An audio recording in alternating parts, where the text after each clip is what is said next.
मकवानपुरको पश्चिमी क्षेत्र मनहरी गाउँपालिका तथा हेटौँडाको सननटार क्षेत्रमा गैंडा देखिन थालेपछि स्थानीयवासी त्रसित भएका छन्।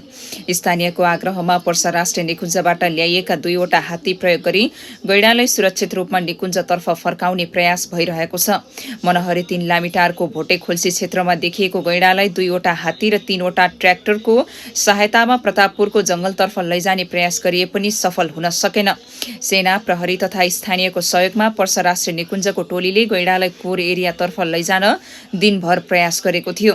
गैंडा मनहरी 9 जयसिंह खरङ्गाको जंगलभित्र पसेपछि हात्ती सहितको टोली त्यही निगरानीमा बसेको छ।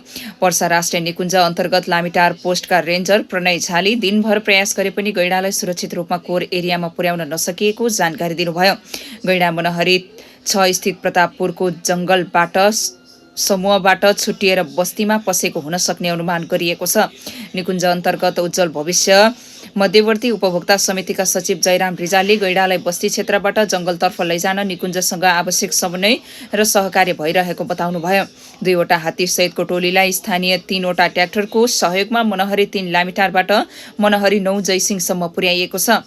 स्थानीय बासिन्दालाई साँझ र बिहान अनावश्यक रूपमा बाहिर ननिस्कन तथा गैंडा वा अन्य जंगली जनावर देखिएमा तुरुन्त समिति वा निकुञ्जलाई जानकारी गराउन अनुरोध गरिएको छ।